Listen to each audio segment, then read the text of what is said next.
Баршаңызға қайырлы күн. Сіздермен бірге Айша тағам арнасы. Сіздерге бүгін өте дәмді профитроли рецептісін ұсынатын боламын. Бұл рецептің ерекшелігі дастарханның көркін ашады және де өте дәмді әрі тойымды болып шығады. Жасап көрсеңіздер, өкінбейсіздер. Айта кетерлік бір жайт, менің сәтті рецептерімді жіберіп алмас үшін астына өтіп тіркеліп қойыңыздар. Ең алдымен бізге 200 мл су қажет, сары май қажет.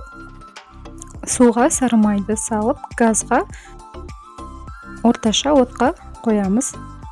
Майы түгелімен еріген сәтте ұн салып бастаймыз және де үзбей араластырып тұрамыз. Ұн бір жерге жиналып қалмауы керек, араластырып тұрамыз.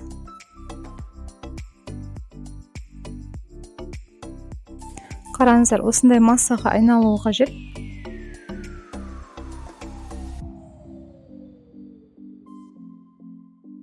Осындай қамырға айналғанша араластырып тұрдық.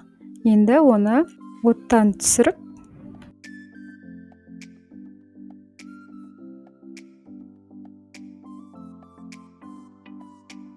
енді жұмыртқаларды бір талдап салатын боламыз.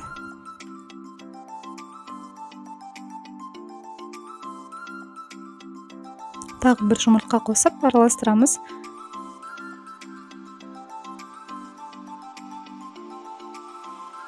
Мен 3 жұмыртқа қостым. Егер де сіздің жұмыртқаңыздың көлемі үлкен болса, 2 жұмыртқа жарайды. Қараңыздар, осындай массаға айналуы қажет.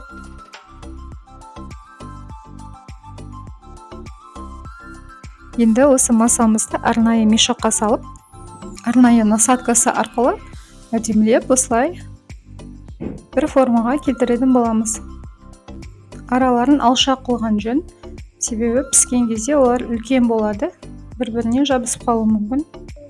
Әдемілеп бір формаға келтірдік. Енді біз бұны қызып тұрған пешке 190 градусқа бір шамамен 20 минуттай пісіріп аламыз.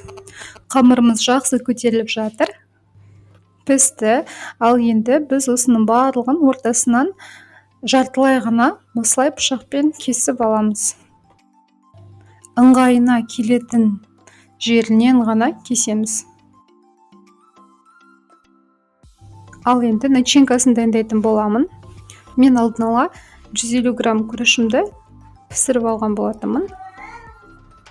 Піскен күрішімізге енді қызанақ қосатын боламыз. 1-2 қызанақ қоссаңыздар болады, жетеді. Негізі бұл тестоға сіздер творожный сырдан начинка жасасаңыздар болады, соус жасасаңыздар болады, немесе осылай мен сияқты салатный ингредиенттерден жасауға болады. Тура солай 2 жұмыртқамызды пісіріп алған болатынмын. 2 жұмыртқа қосамын. Тұздалған қияр,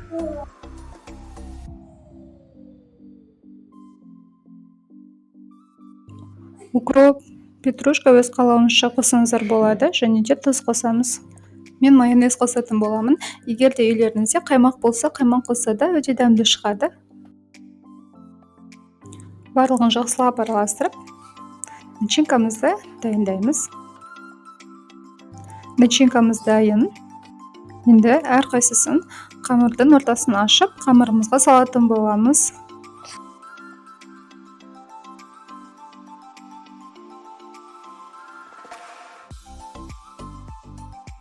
Кішкене қасықпен салған жөн.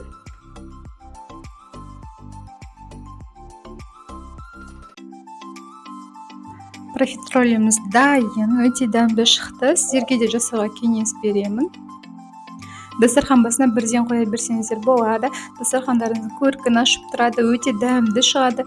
Және де холодный закускалармен де қойсаңыздар болады, жанына котлет қойсаңыздар болады, піскен тауық етін қойсаңыздар болады.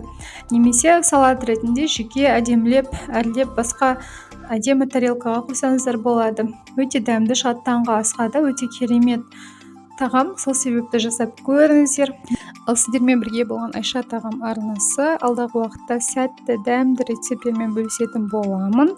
Менің каналыма тіркеліп, өз ой пікірлеріңізді қалдырып кетіңіздер.